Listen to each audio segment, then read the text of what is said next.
My wife called it junk. That's the word she used. Junk. She said it the way you'd say it about a broken appliance or an old mattress left on the curb. No hesitation. No softness. Just junk. The morning after my father's funeral, I was sitting at the kitchen table with a cup of coffee I hadn't touched, and I had the envelope in front of me.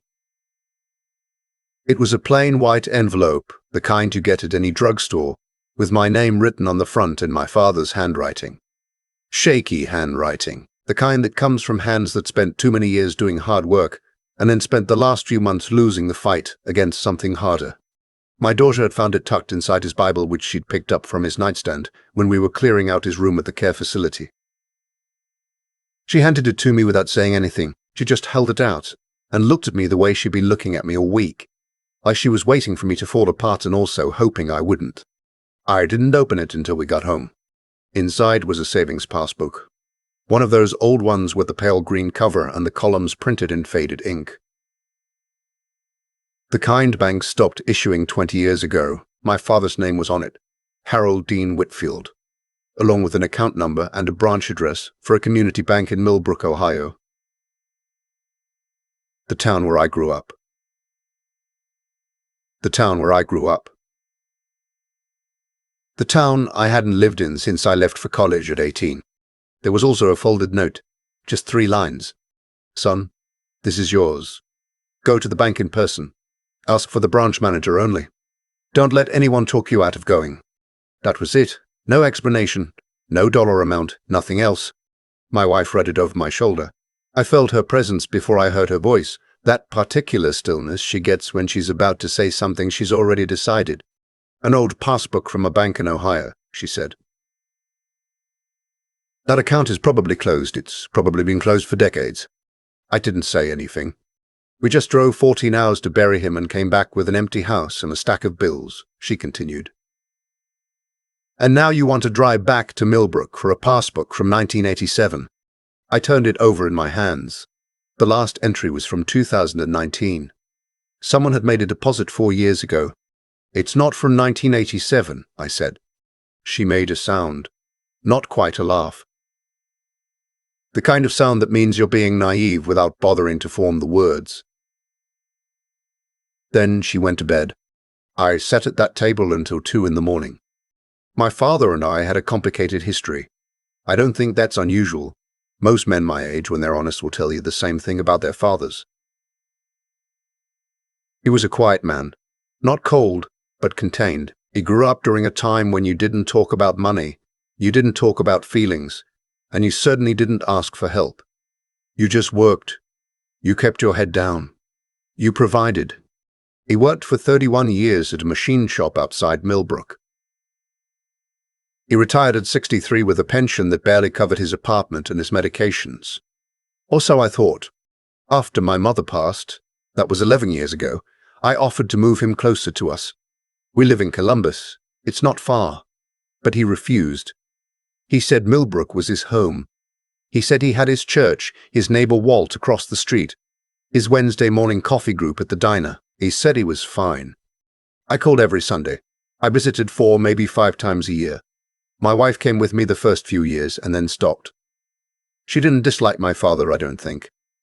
They just never found a language for each other. She's from a different kind of family. Louder, more expressive, more comfortable with money as a subject of conversation. My father would have rather discussed just about anything else.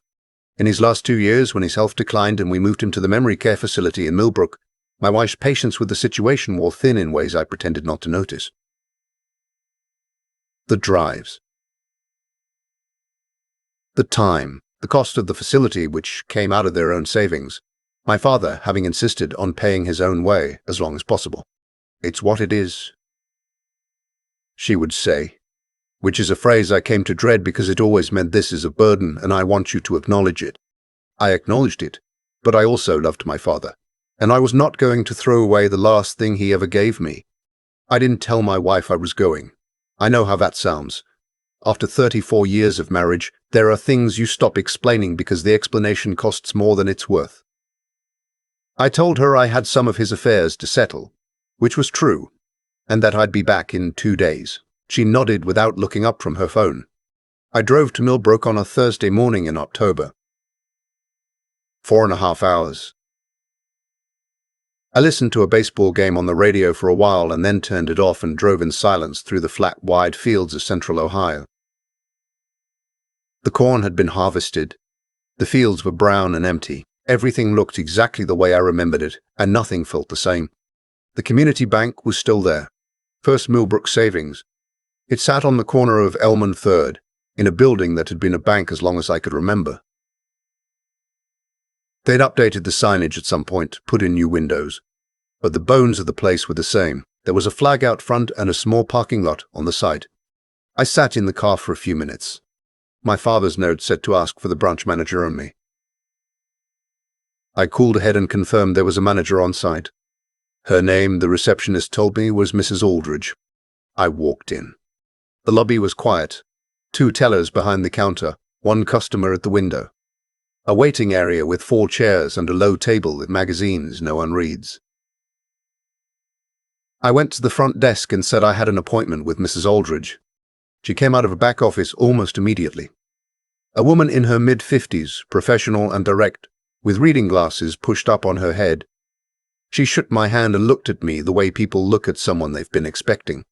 "You're Harold Whitfield's son," she said. It wasn't a question. "I am." "I was so sorry to hear about his passing," she said. Your father was a very good man.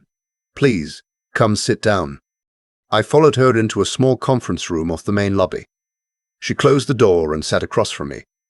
I put the passbook on the table. She looked at it for a moment, then she looked at me. "Mr. Whitfield," she said, "before we go any further, I need to ask you a few questions. This is standard procedure, and I want you to know it's nothing unusual. But given the circumstances of this account, we do need to verify some things." I said, "Of course." She asked for my ID, my father's death certificate, and proof of my relationship to him. I'd brought all of it. His obituary, a copy of the will naming me executor, my own identification. She reviewed everything carefully. Then she set it all aside and folded her hands on the table. "Your father opened this account in 2009, she said. "He came in personally. He asked to speak with the manager at the time, my predecessor, Bob Heller, and he set it up very specifically. He made contributions to it regularly for about 10 years. The last deposit was in 2019, which was when his health made it difficult for him to come in. He had standing instructions on the account. He wanted to be notified of any access attempts. He wanted any changes to require his in-person authorization." I was listening to every word. "There were several attempts to access this account," she said carefully, "that he declined." I didn't understand. "What kind of attempts?" She paused. "Mr. Whitfield, I want to walk you through this in the right order, because I think it will be clearer that way. Can I ask, were you aware of this account before you received the passbook?" "No," I said. "He never mentioned it." She nodded slowly, as if that confirmed something she already suspected. "And were you aware that someone contacted this bank in 2021 with a power of attorney document, attempting to make changes to this account?" The room got very quiet. "No," I said. "I was not." She reached into a folder she brought with her and slid a photocopy across the table. It was a power of attorney document. My father's name was on it. The agent listed. The person claiming authority to act on his behalf was my son-in-law. I want to tell you that I stayed calm. I'd like to believe I did. But I remember my hands going flat on the table, and my vision doing something strange, like the edges of the room went slightly out of focus. My son-in-law, my daughter's husband. The man who had spent the last 3 years being very helpful with my father's affairs. The man who drew my father to medical appointments when I couldn't. The man who had, on 2 separate occasions, offered to take care of the paperwork when things got complicated. The man my wife had always liked. The man she called reliable. "That document," Mrs. Aldridge said quietly, "was reviewed by our legal team when it was submitted. There were irregularities. The notarization was questioned. Your father was contacted directly at the care facility, and he told us, in his own words, that he had not authorized that document and did not recognize the notary." She paused. "He was quite clear about it. He told us to flag the account and not permit any access without a physical visit from his son." "His son? Me?" "He also," she said, "asked us to keep this conversation between the bank and him." he said, and I'm reading from our notes. My son will come when I'm gone. He's the only one I trust. I don't remember exactly what happened in the next few minutes. I know I asked her to tell me the balance. She turned the passbook over and pointed to the last line. I had to read it 3 times. My father had been saving since 2009. Not spending, not living large, not taking trips, not updating the furniture in his apartment that still had the same couch from 1994. Every month, quietly, he had been putting money away. The account held $412,000. I grew up thinking we were a working-class family with nothing extra. And we were. He wasn't lying about that. But somewhere along the way, my father had decided that whatever he could spare was going to go towards something. He never told me what that something was, but it was mine. I drove back to the hotel and sat on the edge of the bed for a long time. I thought about every Sunday phone call, every visit where he seemed tired and distant, and I didn't push hard enough. Every time I assumed he was fine because he said he was fine. Every time I let my wife's impatience pull me back to Columbus a day earlier than I planned. He had been protecting this, quietly, for 15 years, while someone in my own family was trying to get to it. I need to tell you about my son-in-law. His name is Derek. He married my daughter 7 years ago. We had concerns, I had concerns, but my daughter loved him and seemed happy, and I was not going to be the father who couldn't let go. He worked in property management. He was always well-dressed. He had a way of talking about money that made him sound knowledgeable without ever saying anything specific. He started coming to Millbrook with me about 3 years into my father's decline. He offered. He was helpful. He drove. He waited. He chatted with the nurses. My daughter had a newborn at the time and couldn't always come, so Derek became my travel companion on those trips. I was grateful. I was also, I now understood, exactly the kind of trusting person he was counting on. I called my daughter that evening from the hotel room. She answered on the second ring, cheerful and distracted, the baby noise in the background. Dad, hey, how's Millbrook? I asked her if Derek was home. Something shifted in her voice. He's here. Why? I told her I needed to talk to them both, that night if possible. Video call. She said okay, with a question in her voice. She was trying to keep steady. I spent an hour on that call. I showed them the photocopy of the power of attorney document on my phone, held up to the camera. I watched Derek's face. I want to say he crumbled immediately, that guilt was written all over him. But that's not what happened. What happened was that he went very still, and then he started explaining. He said it was a misunderstanding. He said he'd been trying to help. He said he had a friend who was a financial advisor, and the man had suggested that consolidating my father's accounts would be better for the estate planning. And he was just trying to get ahead of it, and the notary thing was a mistake, not malicious. He talked for 12 minutes. I counted. When he finished, I said 2 things. I said the bank documented every contact. There were 3 separate attempts over 2 years. And I said my father called them himself and told them you were not authorized and he did not know the notary. Silence. My daughter made a sound I will carry with me for the rest of my life. It was the sound of a person understanding something they didn't want to understand. I won't pretend the weeks that followed were clean or simple. They weren't. My daughter asked Derek to leave the house temporarily. He went to stay with his brother. She hired a family attorney to review what he had actually done, whether it crossed into fraud, whether there was criminal exposure. The attorney said yes. The power of attorney document had been fabricated.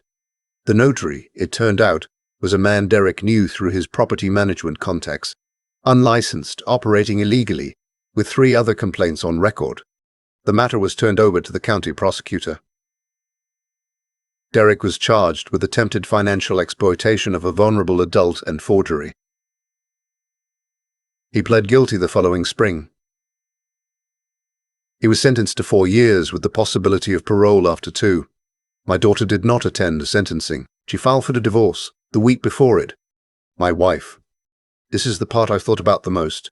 Because she didn't know. I want to be clear about that. My wife had no knowledge of what Derek was doing. She liked him. She trusted him. She had called him reliable. And none of that was conspiracy. It was just being wrong about a person. But when I told her about the account, about the $412,000, about what Derek had tried to do, about my father's instructions. Her first response was not about my father. It was not about our daughter. It was about the money. She said, "Why didn't he just tell us?" And I understood in that moment what my father had understood much earlier than me. He had seen something I refused to see.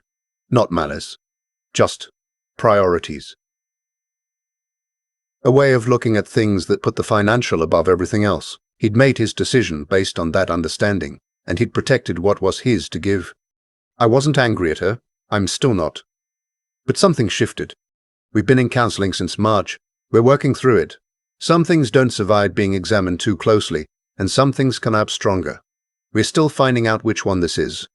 The money went into a college fund for my granddaughter. That was the first thing I did. My daughter cried when I told her. I told her it was her grandfather's money, and he would have wanted it used for something that lasts. I also went back to Millbrook one more time. I drove out to the cemetery on the east side of town, the one where both my parents are buried now, and I stood at my father's grave for a while.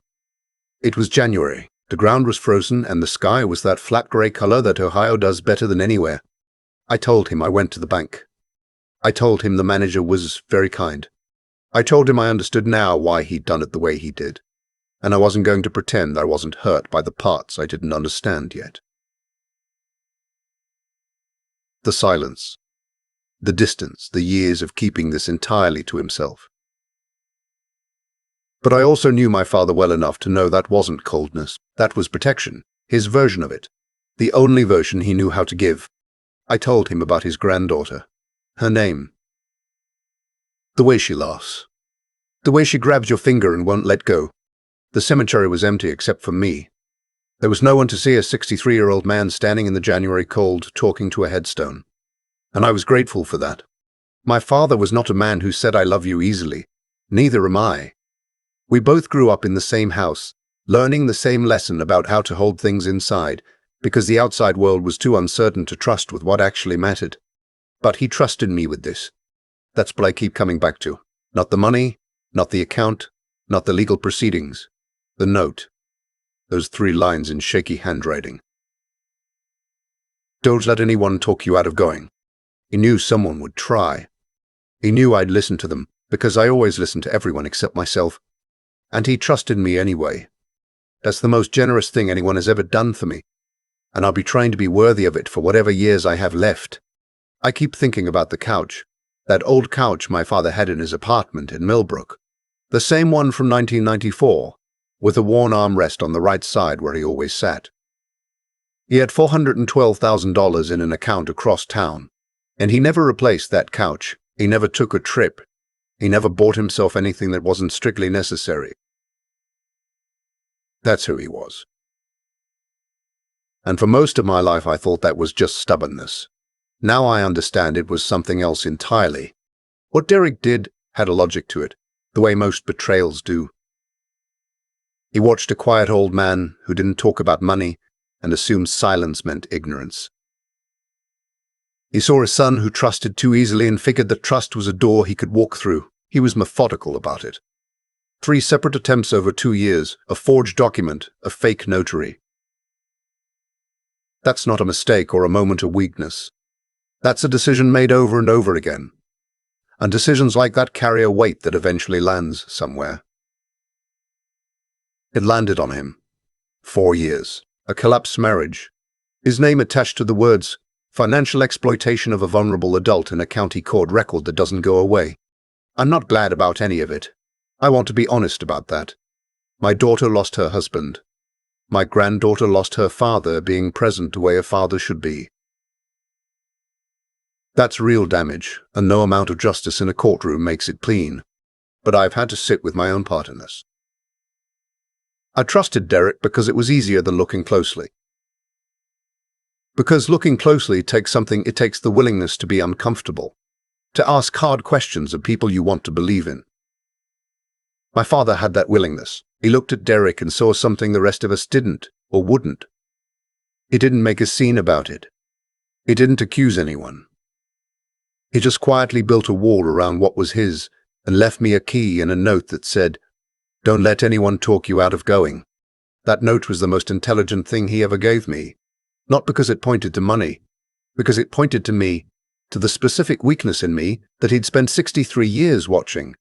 He knew I'd second-guess myself. He knew someone would make it sound impractical, sentimental, not worth the drive.